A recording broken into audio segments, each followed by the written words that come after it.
it's such an unbelievable privilege to be here. It's such an esteemed panel. Yeah, admittedly, I haven't known him as long as probably most of the audience here. But what I found from the book is that behind that warm smile and that friendly expression is someone who is unbelievably determined and disciplined and strives to achieve all his goals. And I think as the youth perspective on this panel, I guess, it's something that I really hope to take with me. It's an aptly named book, A Journey of Resilience, because it's what he showcases again and again and again. To name a few experiences, a terrifying experience with the JVP insurgency, as well as moving to Australia and leaving behind a family in a tumultuous time in Sri Lanka. Just every experience, I was just shocked at how strong one person can be. So that's certainly something I'd like to take with me.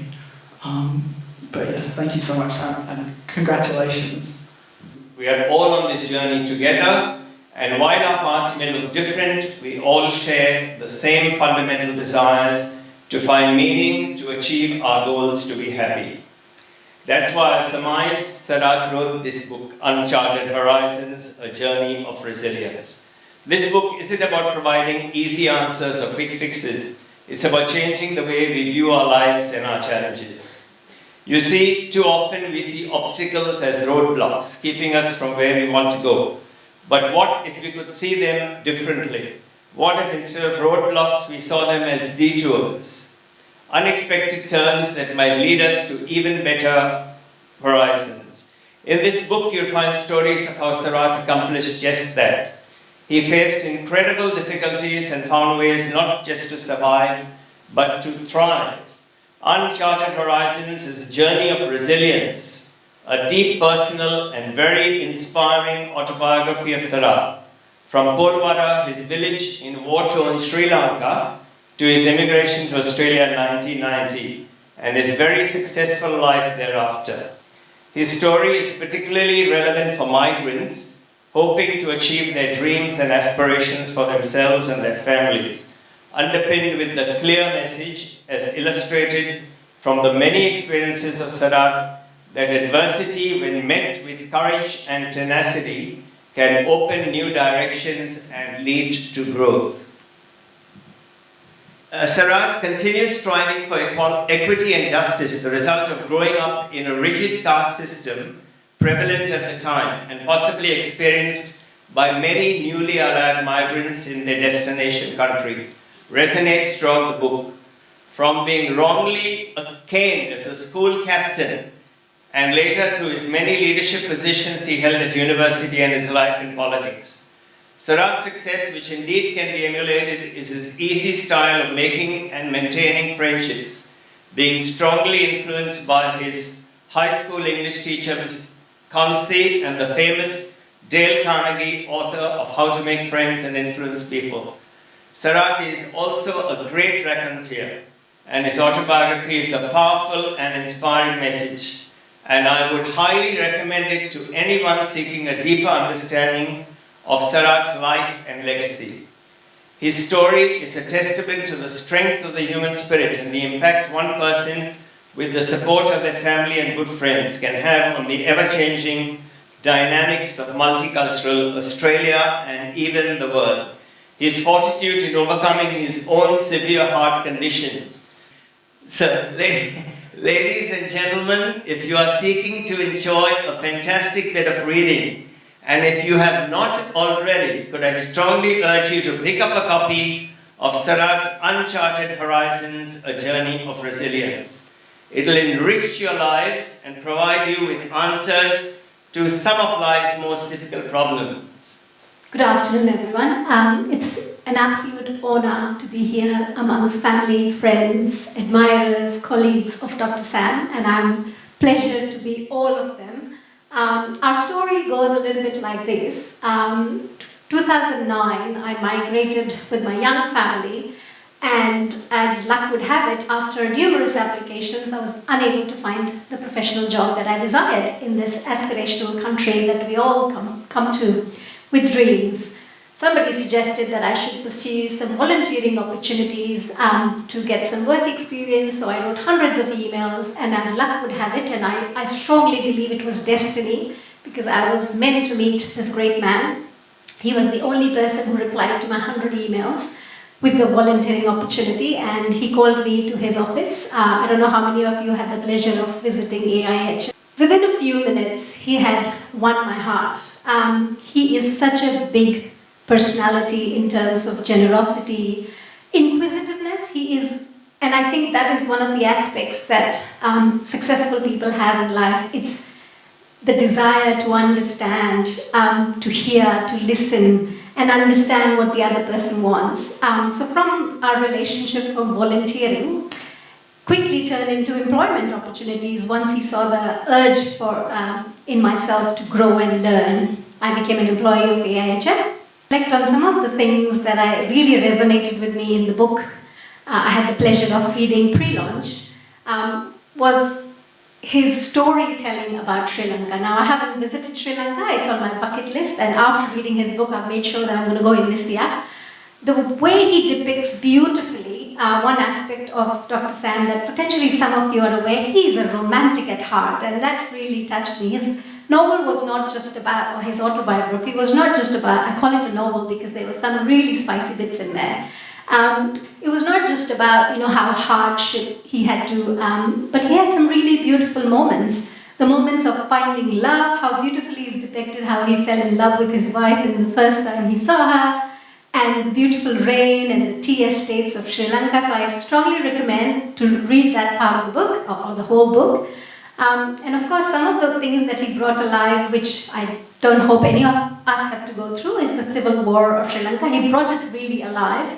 And by the way, I read this book on a plane to our holiday recently to Thailand, and I am not a really good reader. I usually go to sleep in about 10 pages. But I read that entire book on the flight in 3 hours because it was so well written and I was so hooked to it. So I strongly recommend reading these two aspects, especially for those aspects. Going back to his perseverance and resilience, which can be seen through his journey from Sri Lanka to Australia. His commitment to his students, his family, his friends, for the fact that he presents himself and he is there for everyone, and the community spirit is amazing. It's incredible, and I wish we can all pass that on. Coming to the fact of passing on, he always passes the kindness forward, and I strive to become 1 ounce of what he is. I think we all in this society and community want more of Dr. Sarath, so this world can be what it needs to be. Thank you very much, and it's a great pleasure and honor to be here today. And thank you, Sarath, for inviting me to come here, and also giving me an opportunity to have a sneak peek, or actually not a peek really, to go through the whole book in the electronic version of the book. So it was a fascinating book when I read it, and it's really an inspiring autobiography. So congratulations on doing a wonderful job at that, and the way you have written it, it's very nice, it's easy to read, and then it resonates a lot of things for us. Myself having come from Sri Lanka, so I can relate to a lot of things you are saying. Coming back to the book and the way he has resurfaced after every obstacle that the life's journey has put him through. He reminds me like something like a cork in the water. You try to push it down and he comes bouncing back with more vigor. So that's what he did with every obstacle that he was faced with. He came up with more vigor and more wisdom. So that is something to learn from all of us. So you cannot be put down, whether it is in your life for security reasons, or then whether it is in your profession, people try to put you down, or circumstances lead to even loss of money. You invest money and sometimes you lose money. So you take it in good grace. Sometimes you win some, you lose some. So rather than being despondent, you move on. So like that, so there are a lot of lessons. And also there's one other thing I like to highlight. I don't want to take too long, but he also mentions that the last chapter, he says that happiness is a construct, that you each one is responsible for your own happiness, right? Think about it, reflect on it. Once you have your basic needs, happiness is something that you can create for yourself. You can't blame others for your happiness. You have to know how to be happy within the circumstances, make the best out of it. When you really think deep into it, you can still be happy, right? So it's something that resonates very well, and thank you very much, congratulations. I recommend everyone to read the book. Dr. Sarath Jayawardana, Mrs. Jayawardana, and friends. This book is not only a magnificent story, it is a story about hope for the future. It is a story about faith, persistence, determination, resilience. When you come to think of it, it is a story that entertains, it also informs, and it provides advice to people who want to create a better life for themselves. Now, you have heard from the previous speakers that there are many important themes in this book. And I would like to mention just 3 of them, those that captivated me immediately when I read about them. The first theme is the importance of resilience. Resilience is the word that is mentioned in the title. Resilience in this context means that if you are a resilient person, you are likely to be very successful in this world. And of course, Dr. Sarath has been and still is a very resilient person. He started off in Sri Lanka, humble beginnings in a small little village. He became a medical doctor, working in various clinics in Sri Lanka. But there were many challenges and many problems that he had to deal with. He was the person who was exceedingly resilient. And of course, in 1989, his life was endangered. He had to flee the country. He came to Australia to start out all over again. There were new challenges which he had to meet in Australia. And of course, as we have heard before, there was a major medical challenge that happened only last year. He came out of it vibrant, full of energy, and he is going to continue with his contributions to society well into the future. So he is a man of resilience. That is the first important point that I wanted to make. The second important point is that according to him, life is a journey of education. It is important for people to reskill, to upskill, to have new aptitudes, to learn all the time, because when we stop learning, we are likely to die. Education does not stop when we finish high school. Education does not stop when we finish university. Education is a lifelong process, and that is a theme that comes out of this book very, very strongly. Dr. Sarath, of course, as you all know, is a medical practitioner in Sri Lanka.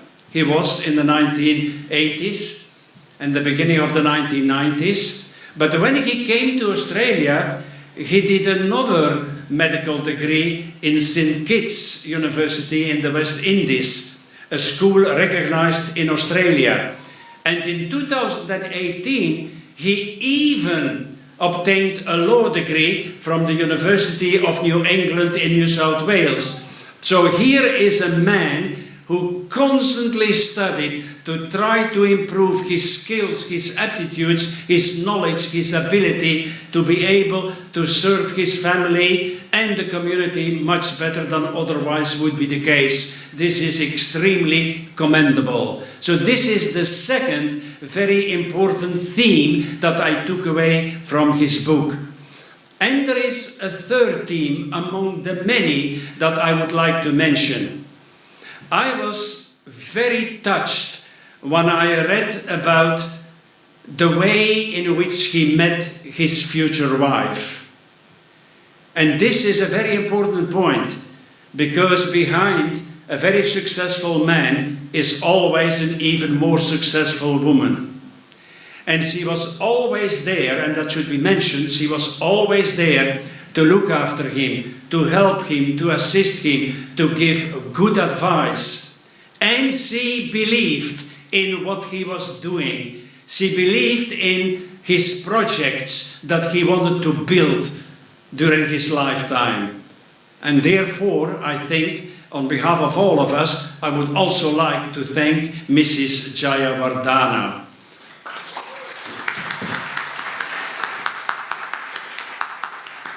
So it is a book about hope and faith and achievement. And I think we should congratulate Dr. Sarath Jayawardana on a splendid achievement. And I hope the very best for him into the future. We have still 2 minutes left. And I am expected, of course, to fill those 2 minutes. And there is one final point that I should like to make, to bring together all the points that have been made by the previous speakers. And that is the following. There are two types of people. There are people who are destroyers, and there are people who are builders. The majority of people, and of course it doesn't apply to any one of us in this room, but the majority of people are destroyers. They want to criticize everything and everybody and destroy society. And there are builders.